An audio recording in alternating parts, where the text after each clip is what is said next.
ذوالحجہ کے اندر ہم نے سیدنا ابراہیم علیہ السلام کی قربانیاں اور پھر حج کے کچھ احکامات ان کا تذکرہ ہوا. ابھی ذوالحجہ چلا گیا، جانے والا ہے، اور ذوالحجہ کی 18 تاریخ کو صحابہ کرام میں سے سب سے بڑے مظلوم صحابی رسول اللہ صلی اللہ علیہ وسلم کا سب سے زیادہ قرب پانے والے صحابی، آپ صلی اللہ علیہ وسلم سے کئی مرتبہ جنت کی بشارتیں دینے والے صحابی، اور کائنات کے اندر واحد عظیم ہستی جو 2 دفعہ کسی نبی کے در پر داماد کی حیثیت سے گئے، اسے دنیا حضرت عثمان بن عفان رضی اللہ عنہ کے نام سے یاد کرتی ہے. 18 ذی الحجہ کو ان کی مظلومانہ شہادت ہے. یہ وہ شخصیت ہے کہ اگر ان کی شہادت کی داستان ہم کھولیں تو اس کائنات کے اندر میرے خیال میں ان سے بڑھ کر اور کوئی مظلوم نہیں ہوگا. جتنی بے دردی اور بے صفاقی سے ان لوگوں نے حضرت عثمان رضی اللہ عنہ کا خون بہایا،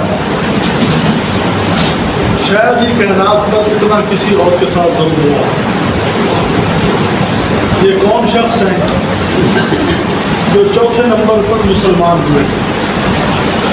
یہ وہ شخص ہیں کہ جن سے فرشتے بھی، اللہ کے فرشتے بھی حیا کرتے ہیں. یہ وہ شخص ہیں کہ جن کے ساتھ رسول اللہ صلی اللہ علیہ وسلم نے اپنی بیٹیوں کا نکاح کیا،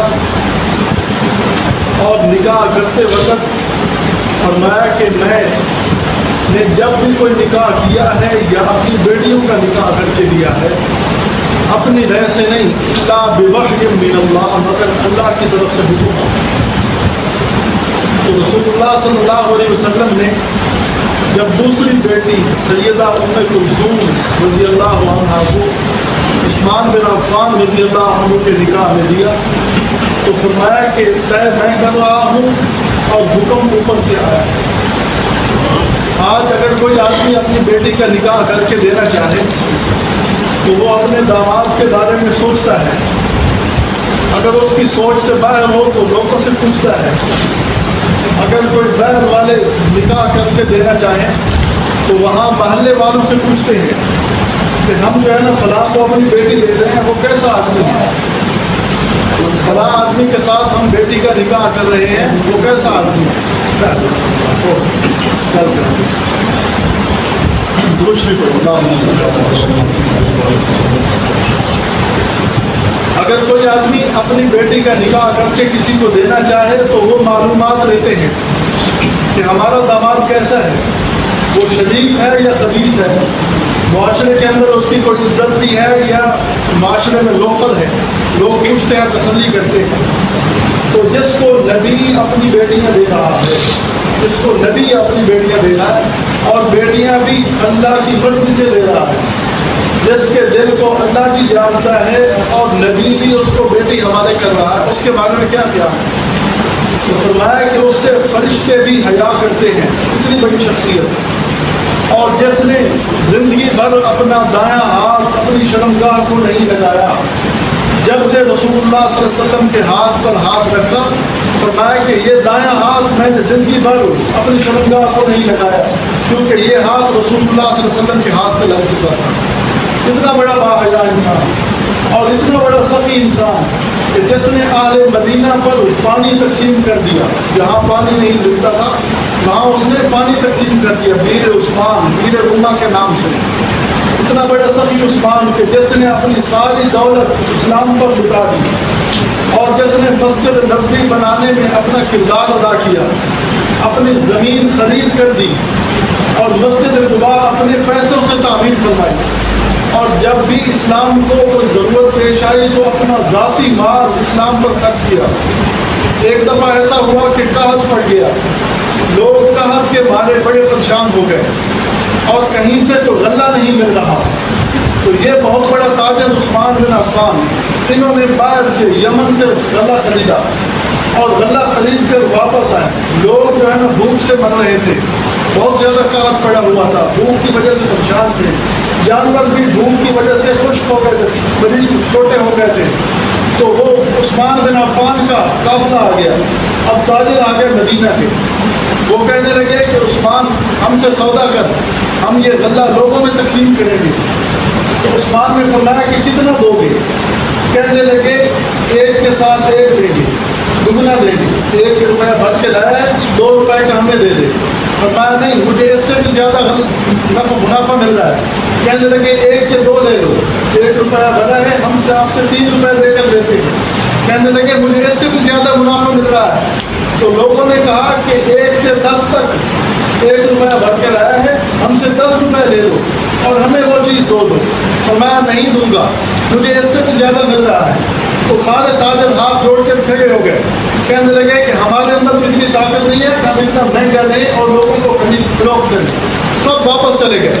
صبح ہوئی تو اعلان کر دیا کہ جس کو جتنے غلے کی ضرورت ہے عثمان کے در سے آ کر مفت لے جائے۔ یہ ہے عثمان کی سخاوت۔ لوگ راتوں کو سوتے تھے بھوکے اور صبح جب اٹھتے تھے تو ان کے گھروں کے اندر بند ڈوریاں غلے کی پڑی ہوتی تھی، پتہ بھی نہیں چلتا تھا کہ کون رکھ کے گیا ہے، پتہ بھی نہیں چلتا تھا کہ کون رکھ کے گیا ہے۔ تو لوگوں نے چھپ کر دیکھنا شروع کیا کہ یہ کون رکھ کے گیا ہے۔ پتہ چلا کہ عثمان اپنے کندھوں میں رکھ کر غربا کی اس طرح مدد کر رہا ہے۔ تو یہ ہے عثمان بن عفان، اور اتنا شریف النفس انسان، اتنا شریف النفس انسان، آپ صلی اللہ علیہ وسلم نے فرمایا میں اس بندے کا کیوں نہ حیا کروں جس سے ملائکہ بھی حیا کرتے ہیں، عرش والے سارے ملائکہ بھی اس کا حیا کرتے ہیں۔ اتنا بڑا شریف انسان، اور ان کی مظلومانہ شہادت 88 سال بعد لکھا ہے، 88 سال ان کی عمر ہو گئی، بعد میں 82 سال ان کی عمر ہو گئی۔ 82 سال کا بوڑھا انسان، مظلوم ہے عثمان، ان کو اتنا بے دردی سے شہید کیا گیا اور ایسے موقع پر شہید کیا گیا کہ جب سارے لوگ حج ادا کرنے چلے گئے، مدینہ کے اندر وہ لوگ رہ گئے جو کمزور تھے، مدینہ کے اندر وہ لوگ رہ گئے جو ضعیف تھے، جن کو ضعیف شمار کیا جاتا ہے۔ ان کے خلاف سازش مصر میں ہوئی۔ عبداللہ بن سبا یہودی النسل، عبداللہ بن سبا یہودی، اس نے سازش رچائی، اس نے لوگوں کو تیار کیا۔ کیا کہا کہ خلافت کا حق عثمان کا نہیں، خلافت کا حق علی کا ہے۔ حب علی کا نعرہ لگایا کہ علی کا حق زیادہ ہے، عثمان کا حق نہیں بنتا، اور عثمان اقربا پر بھی کر رہا ہے، اپنے رشتہ داروں کو عہدے دے رہا ہے، حالانکہ یہ اگر حقیقت دیکھی جائے تو ایسی کوئی بات نظر نہیں آتی کہ عثمان نے اقربا پرورش کی ہو. جس نے اپنی ساری دولت اسلام کے لیے وقف کر دی تھی تو اس کو اپنے رشتہ داروں کو بیت المال میں داخل کرنے کی کیا ضرورت تھی؟ اپنا ذاتی مال بھی تو دے سکتا تھا نا. تو لوگوں نے الزام لگایا کہ اقربا پرورش کر رہا ہے اپنے جو ہے نا وہ. اور پھر تیسری بات کہ بدر میں شریک نہیں ہوا، بدر میں شریک نہیں ہوا اور حدیبیہ میں شریک نہیں ہوا، اس کو اتنا بڑا مقام کیسے مل سکتا ہے؟ جناب رسول اللہ صلی اللہ علیہ وسلم نے ان کی 2 غیر حاضریاں بھی حاضریاں شمار کی. باتوں میں بات آ گئی. ان کی 2 غیر حاضریاں بھی آپ صلی اللہ علیہ وسلم نے حاضری شمار کی. آپ صلی اللہ علیہ وسلم بدر پر تشریف لے گئے. آپ صلی اللہ علیہ وسلم کی بیٹی حضرت رقیہ حضرت عثمان کی زوجہ محترمہ یہ بیمار تھی. آپ صلی اللہ علیہ وسلم نے فرمایا عثمان یہ کافی بیمار ہے، آپ یہیں ٹھہر جائیں. عثمان وہیں ٹھہر گئے. صاحب قرآن تھے، صاحب وحی تھے، ان کا حکم شریعت ہے. رسول اللہ صلی اللہ علیہ وسلم کا حکم شریعت ہے. آپ صلی اللہ علیہ وسلم اللہ کی مرضی کے بغیر نہیں بولتے. وما ينطق عن الهوى، اپنی مرضی سے نہیں بولتے. ان هو الا وحی یوحى، جو کچھ بولتے ہیں وہ اللہ کا حکم ہوتا ہے. تو آپ صلی اللہ علیہ وسلم نے کیا فرمایا عثمان آپ یہیں ٹھہر جائیں. بدر کے اندر آپ صلی اللہ علیہ وسلم نے ان کو گھر میں ٹھہرایا.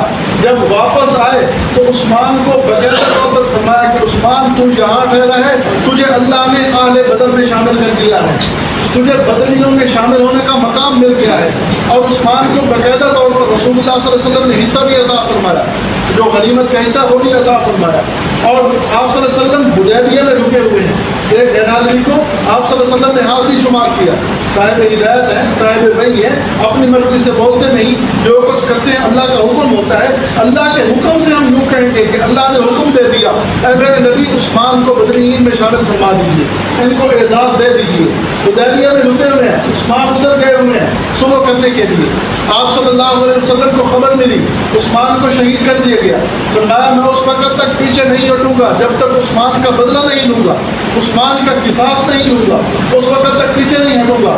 آپ صلی اللہ علیہ وسلم نے صحابہ سے بیعت لینی شروع کی. 1400 یا 1450 صحابہ بیعت کر رہے ہیں. کس پر؟ عثمان کے قصاص پر. یہ واحد صحابی ہے جس کو اعزاز ملا کہ ان کی وجہ سے رسول اللہ صلی اللہ علیہ وسلم صحابہ سے بیعت لے رہے ہیں. موت پر مر جائیں گے عثمان کے قصاص لیے بغیر واپس نہیں جائیں گے. اللہ نے یہ اعزاز عطا فرمایا. تو ادھر جب بیعت دے رہے ہیں آپ صلی اللہ علیہ وسلم نے فرمایا کہ یہ ہاتھ محمد کا، یہ درمیان میں ہاتھ صحابہ کا، یہ نیچے والا ہاتھ عثمان کا. وہ ایک عثمان بیٹھے مکہ کے اندر ہے اور حدیبیہ میں بیعت ہو رہی ہے. رحمت کائنات ان کی غیر حاضری کو حاضری شمار فرما رہے ہیں. بیٹھے تو حدیبیہ میں ہے نا، تو بیٹھے صحابہ کا لشکر حدیبیہ میں ہے اور وہ مکہ میں بیٹھے ہیں. فرمایا وہ مکہ میں نہیں، گویا کہ یہ عثمان کا ہاتھ بھی اس بیعت میں شامل ہو گیا. تو کفار کو مرور اٹھا، دشمنان اسلام کو مرور اٹھا. انہوں نے اعتراض کر دیا کہ بدر میں شریک نہیں ہوئے، حدیبیہ میں شریک نہیں ہوئے، اور پھر فخر واپسی کرتے ہیں. عثمان ان کا حق نہیں بنتا خلافت کا. خلافت کس نے دی؟ یہ بات ذرا سوچنے کی ہے. آپ صلی اللہ علیہ وسلم نے اپنی آخری وقت میں کیا فرمایا؟ مرو ابا بکر فلیصلی بالناس، مرو ابا بکر فلیصلی بالناس. لوگوں ابو بکر کو کہو مصلی سنبھالے. کون دے رہا ہے؟ رسول اللہ دے رہے ہیں نا. بات نہیں سمجھ آ رہی. خلافت کون دے رہا ہے؟ رسول اللہ دے رہے ہیں. رسول اللہ فرما رہے ہیں ابو بکر کو کہو مصلی سنبھالے. اب یہ نئی بکواس تو اس نے کی ہے نا، جس نے کہا کہ خلافت علی کا حق ہے. جو دینے والے ہیں وہ رسول اللہ ہیں، ہم نے دی ہے جو ہم پر اعتراض کرتا ہے. نئی بکواس تو اس نے کی ہے. نبی علیہ السلام فرما رہے ابو بکر کو کہو مصلی سنبھالے. تو اعتراض نبی علیہ السلام پر کرتا نا، یہ ہم پہ بک بک کر رہا ہے. تو آپ صلی اللہ علیہ وسلم نے فرمایا ابو بکر کو کہو مصلی سنبھالے. ابو بکر نے مصلی سنبھال لیا. یہ کہتے ہیں علی کا حق ہے. نئی بکواس تو اس نے کی ہے، شریعت کے اندر تو یہ بات ہے نہیں ہے. تو آپ صلی اللہ علیہ وسلم خوب تقسیم فرما رہے ہیں. عہد کے پہاڑ پر کھڑے، پہاڑ ہلنے لگا، خوشی سے حرکت کرنے لگا. کون کون ہے؟ آپ صلی اللہ علیہ وسلم ہیں، ابو بکر ہیں، عمر ہیں، عثمان ہیں. فرمایا عہد ذرا تھم جا، تجھے پتہ نہیں کہ تجھ پر ایک نبی، صدیق اور 2 شہید موجود ہیں. آپ صلی اللہ علیہ وسلم فرما رہے ہیں تجھ پر ایک نبی ہے، ایک صدیق ہے، 2 شہید ہیں. نبی تیرے ساتھ اوپر کھڑے ہیں، ابو بکر صدیق ہے، عمر عثمان دونوں کھڑے ہیں، تیرے ساتھ 2 شہید ہیں. تو یہ تو وہ آپ صلی اللہ علیہ وسلم تقسیم فرما رہے ہیں. اکثر موقع پر آپ صلی اللہ علیہ وسلم فرماتے میں ابو بکر عمر عثمان علی یہ کرتے ہیں، میں ابو بکر عمر عثمان علی یہ کرتے. آپ صلی اللہ علیہ وسلم خود ترتیب بتا کے گئے ہیں. تو اس عثمان کا انتخاب بھی انتخاب خدا بندی ہے. یہ خلافت کا ملنا اللہ جس کو چاہتا ہے خلافت دے دیتا ہے, اللہ تعالیٰ کے اختیار میں ہے. تو یہ بھی انتخاب خدا بندی ہے. ان کو مروڑ اٹھا کہ عثمان 82 سال کا بوڑھا, 82 سال کا بوڑھا عثمان مظلوم مدینہ, اور پھر سارے مدینہ والے حج کرنے گئے ہوئے ہیں. ان کو موقع مل گیا کہ اب مدینہ کے اندر چند ایک لوگ باقی ہیں. تو وہ عبداللہ بن سبا, اس نے 450 بندہ تیار کیا, 450 بندہ تیار کر کے مدینہ کے اندر بھیج دیا کہ جاؤ اور حج کے موقع پر وہ لوگ نہیں ہوں گے, تم جا کر عثمان کو شہید کر دو. وہ مدینہ میں آئے, جناب عثمان رضی اللہ عنہ جمعہ کے خطبہ پڑھنے کے لیے کھڑے ہوئے. تو 82 سال کا بوڑھا آدمی خطبہ پڑھنے کے لیے کھڑا ہوا. تو ایک نے کہا عثمان ہم آپ کی بات نہیں سنیں گے. دوسرے نے کہا تو عثمان تو بیٹھ جا, ہم تجھے بات نہیں کرنے دیں گے. تیسرے نے کہا عثمان بیٹھتا ہے کہ ہم تجھے بٹھائیں. شروع ہو گئے سارے, حتیٰ کہ ہر کونے سے وہ 450 بندہ کھڑا ہو گیا, 450 بندہ. عثمان رضی اللہ عنہ نے خطبہ جاری رکھا, خطبہ جاری رکھا. ایک بدبخت آگے بڑھا, اس نے عثمان رضی اللہ عنہ کو دھکا دیا, کیونکہ اس وقت مدینہ کے اندر تو لوگ تھے نہیں. یہ 8 ذی الحجہ کی بات ہے, 8 ذی الحجہ کی. سارے لوگ تو حج کرنے گئے ہوئے تھے. دھکا دیا, عثمان رضی اللہ عنہ گر پڑے, اور عثمان کے ہاتھ میں رسول اللہ صلی اللہ علیہ وسلم کا عصا تھا, ڈنڈا تھا. عثمان کے ہاتھ میں رسول اللہ صلی اللہ علیہ وسلم کا ڈنڈا تھا. جس ڈنڈے کو پکڑ کر آپ صلی اللہ علیہ وسلم خطبہ دیا کرتے تھے, اسی ڈنڈے کو پکڑ کر صدیق اکبر خطبہ دیا کرتے تھے, اسی ڈنڈے کو پکڑ کر فاروق اعظم خطبہ دیا کرتے تھے. اسی چھوٹا عصا ڈنڈے کو پکڑ کر عثمان بن عفان خطبہ دے رہے ہیں. اس بدبخت نے وہ عصا چھین لیا, اور چھین کر اس کو ٹکڑے کر دیا, اس کے 2 ٹکڑے کر دیے, پھینک دیا. تو عثمان فرماتے ہیں کہ اس سے بہتر تھا کہ تو میرے ٹکڑے کر دیتا, میرے نبی کی نشانی, اس کو تو کچھ نہ کہتا. اس نے کہا صبر کر, تیرے بھی ٹکڑے کرنے آئے. عثمان کو کہتے, اور پھر عثمان رضی اللہ عنہ کو زخمی کر دیا, وہیں پر بے ہوش ہو گئے, اور ان کو گھر میں بھیج دیا گیا. جب گھر میں گئے تو انہوں نے اعلان کر دیا, گھر میں جانے کے بعد اعلان کر دیا کہ اب عثمان مسجد نبوی میں نہیں آئے گا. ایک بار ہی اعلان کر رہا ہے کہ اب عثمان مسجد نبوی میں نہیں آئے گا. دوسرے نے کہا کہ مسجد نبوی میں نماز نہیں پڑھائے گا. تیسرے نے کہا کہ عثمان مسجد نبوی کی امامت نہیں کر سکے گا. چوتھے نے کہا ہم گھر سے باہر نہیں نکلنے دیں گے.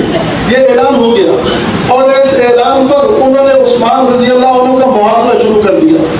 اب عثمان کا محاصرہ ہو گیا. اس محاصرے کے دوران حضرت عثمان رضی اللہ عنہ ان کو گھر سے باہر نہیں نکلنے دیا جا رہا, اور اس دوران جناب علی المرتضی شیر خدا رضی اللہ عنہ وہ جاتے ہیں, وہ جا کر کہتے ہیں کہ امیر المومنین آپ ہمیں ایک حکم دیں, آپ کے حکم دے کرنے کی بات ہے, ہم ان سب سے نمٹ لیں گے. تو حضرت علی رضی اللہ عنہ سے عثمان فرماتے ہیں کہ اے علی, اے اللہ کے شیر, اگر تم مجھ سے محبت کرتا ہے آپ اور اپنے ساتھیوں کو لے کر گھر میں بیٹھ جاؤ, باہر آنے کی ضرورت نہیں ہے, گھر میں بیٹھ جاؤ, باہر آنے کی ضرورت نہیں. اب حضرت علی کیا جواب دے دیں, محبت تو کرتے ہیں, قرآن کہتا ہے وہ ہمارا بے رہوں, قرآن کہتا ہے یہ سب ایک دوسرے سے محبت کرتے ہیں, ان کی آپس میں کوئی اختلاف نہیں ہے. تو علی رضی اللہ عنہ گھر بیٹھ گئے. اب بلوائیوں نے 7 دن بعد اعلان کیا کہ کوئی عثمان کے گھر کھانا نہ لے کر جائے. اب باہر سے سختی شروع ہو گئی, عثمان کا کھانا بند. پھر اعلان کر دیا کہ کوئی پانی لے کر نہ جائے, عثمان رضی اللہ عنہ کا پانی بند کر دیا گیا. اب 20ویں دن پھر علی اور مرتضیٰ تشریف لائے. 20ویں دن فرمایا کہ امیر المومنین ہمیں حکم دے, ہم ان کا کلا کما کر دیں, چند ایک لوگ ہیں, ہم ان کا خاتمہ کر دیں.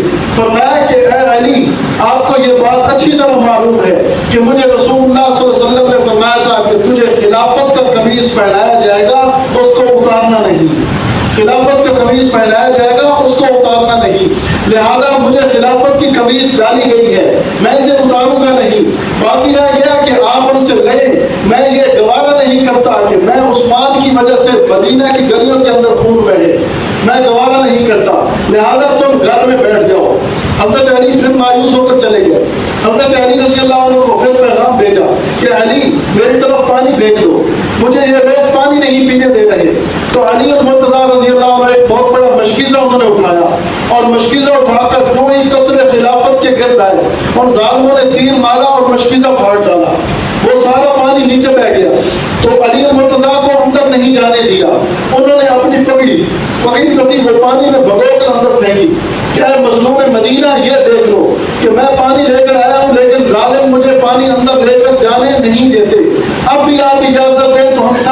سکتے ہیں؟ فرمایا نہیں، اجازت نہیں ہے۔ اب بعض لوگوں نے رہ دی کہ آپ مکہ چلے جائیں، فرمایا کہ میں رسول اللہ کا قول چھوڑنا گوارا نہیں کرتا، میں مدینہ کے اندر رہوں گا۔ بعض نے کہا کہ شام چلے جائیں، وہاں امیر معاویہ کا ہاتھ بڑا مضبوط ہے، وہاں گورنر تھے، امیر معاویہ رضی اللہ عنہ گورنر تھے، ان کے پاس چلے جاؤ۔ فرمایا میں کیسے خلافت کے قمیص اتار کر جاؤں؟ باغیوں کا ایک ہی بات تھی کہ آپ جو ہے خلافت سے دستبردار ہو جائیں، آپ خلافت چھوڑ دیں، لیکن وہ رسول اللہ صلی اللہ علیہ وسلم سے وعدہ کر چکے تھے، تو اپنے رفیق سے وعدہ وہ کیسے توڑتے؟ اس لیے فرمایا کہ میں خلافت چھوڑنے کے لیے تیار نہیں ہوں، میں نے اپنے محبوب صلی اللہ علیہ وسلم سے یہ وعدہ کیا ہوا ہے۔ اب باغیوں نے اور سختی شروع کر دی کہ حضرت عثمان رضی اللہ عنہ کا جو بڑا گیٹ تھا خلافت کا، اس کو جلا ڈالا۔ اب خلافت کا گیٹ جلا ڈالا، اب اندر داخل ہونے کے لیے کوئی رکاوٹ نہیں تھی۔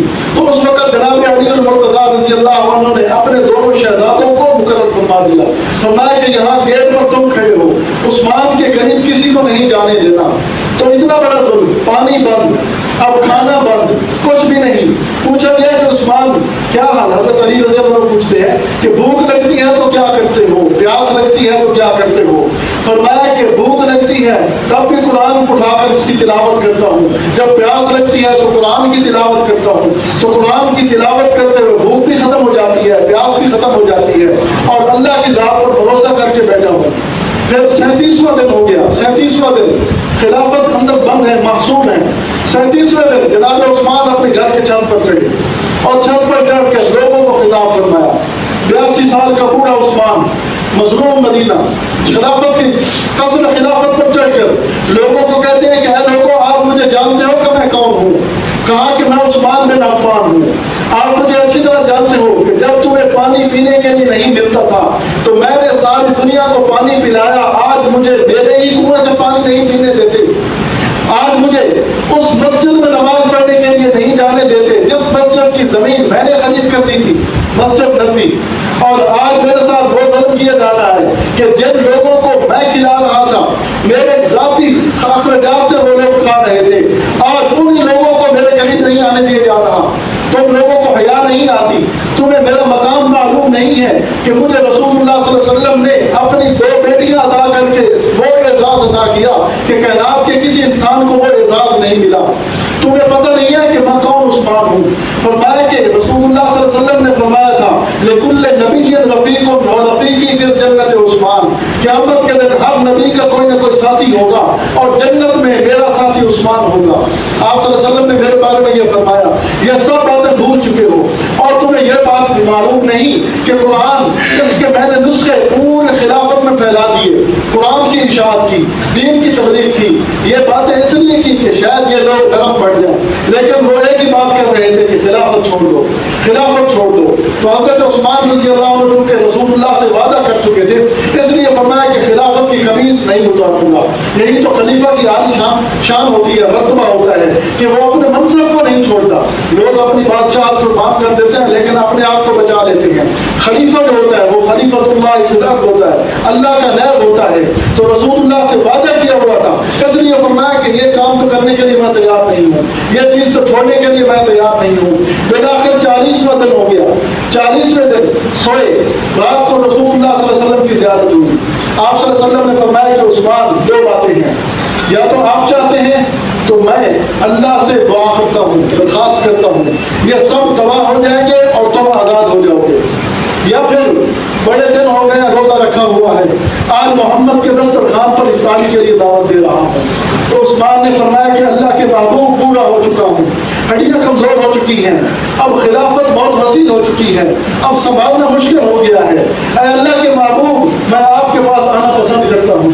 فرمایا چلو آج تم نے روزہ رکھا ہوا ہے، 40 دن سے تمہیں روزہ ہے، آج افطاری میں محمد کے دسترخوان پر ہوگی۔ رسول اللہ صلی اللہ علیہ وسلم بشارت دے رہے ہیں۔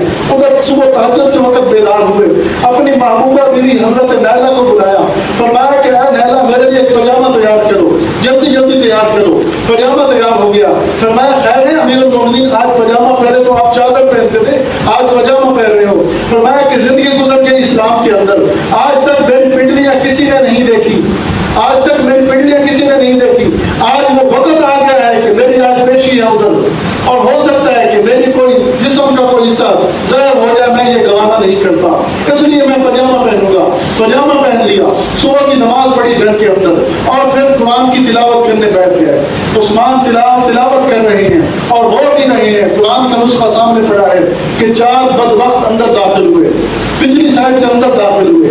ایک بدبخت نے آتے ہی عثمان رضی اللہ عنہ کی داڑھی مبارک کو پکڑا، 82 سال کا بوڑھا عثمان، 82 سال کا مظلوم عثمان، بدبخت نے داڑھی کو پکڑا اور داڑھی کو پکڑ کر زور سے کھینچا تو عثمان رضی اللہ عنہ فرمانے لگے کچھ حیا کر، اگر آج تیرا والد زندہ ہوتا تو کبھی ایسا نہ کرتا، وہ ذرا پیچھے ہٹا۔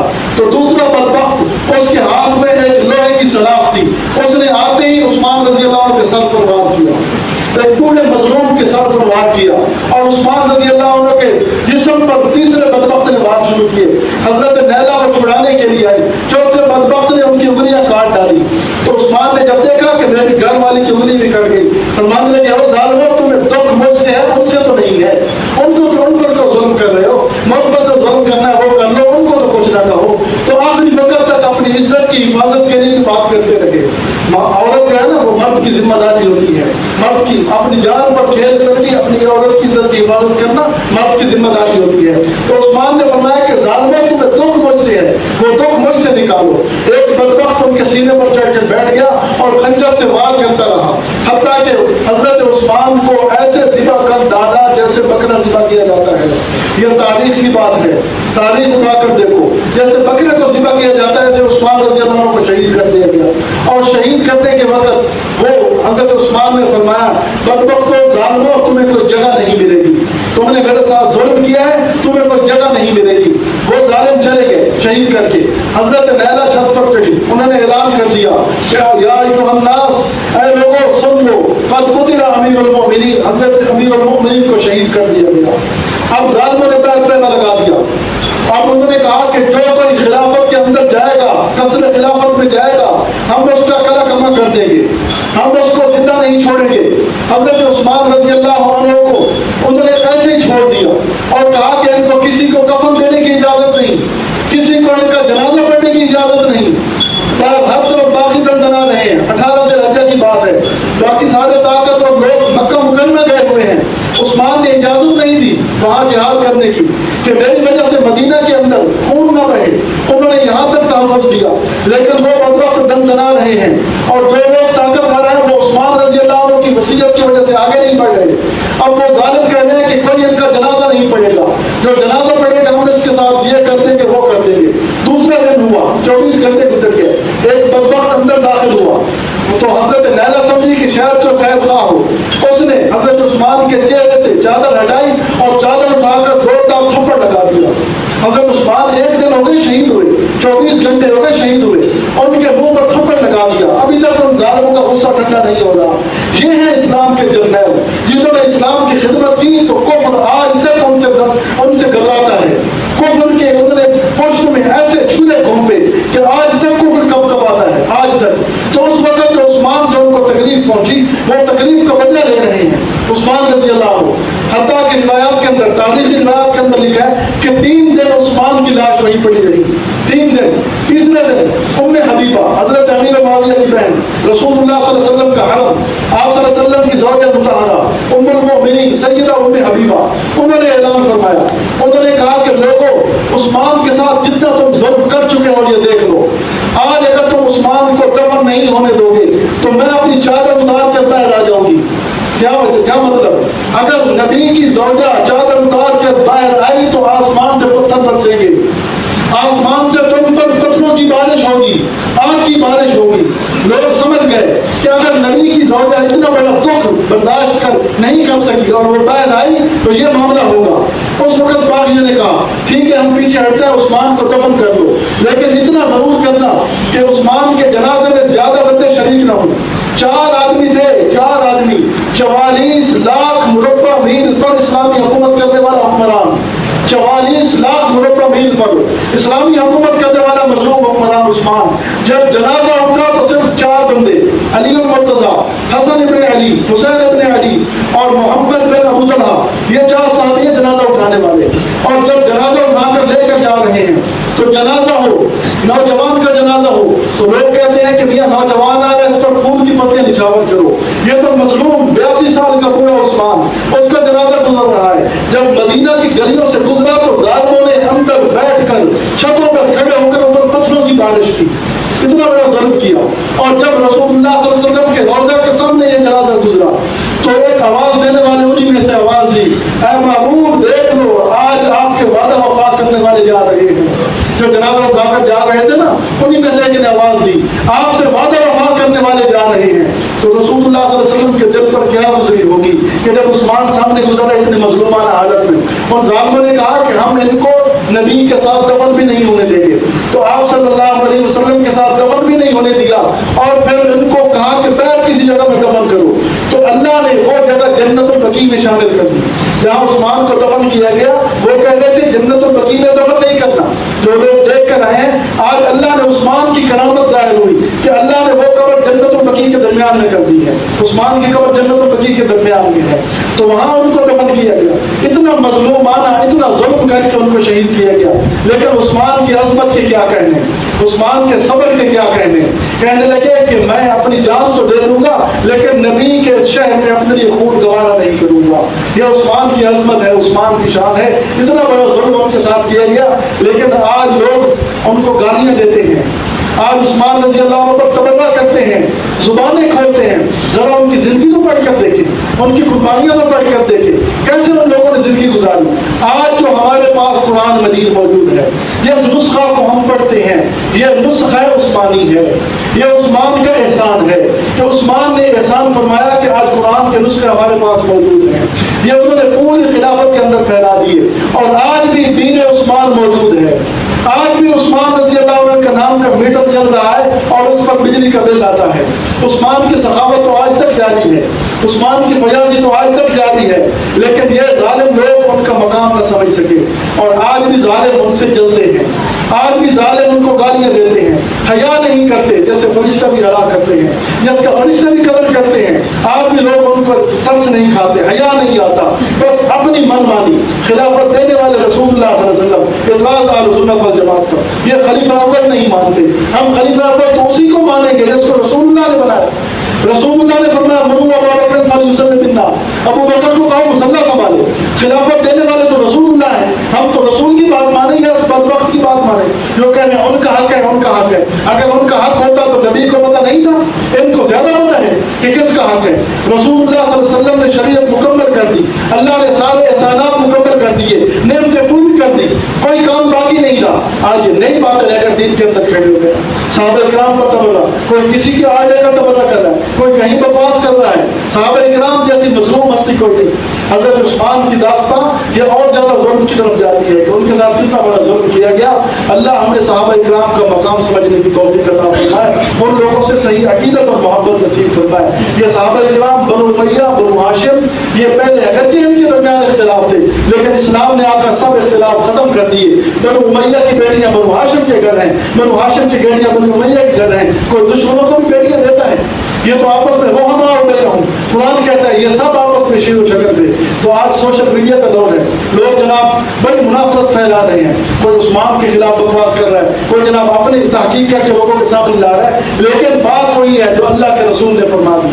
آپ صلی اللہ علیہ وسلم نے ان کے بارے میں حضرت عثمان کے بارے میں 10 مقام پر کہیں فرمایا عثمان فی الجنہ، عثمان فی الجنہ، عثمان کے بارے میں جنت کی بشارتیں دی. تو جو آدمی عثمان کے درجوں میں شک کرے گا وہ گویا کہ نبی کی بات پر شک کرے گا اور نبی کی بات پر شک کرنے والے کا ایمان باقی نہیں رہتا. اللہ ہم سب کے ایمان کی حفاظت فرمائے، صحابہ کرام سے صحیح عقیدت اور محبت نصیب فرمائے.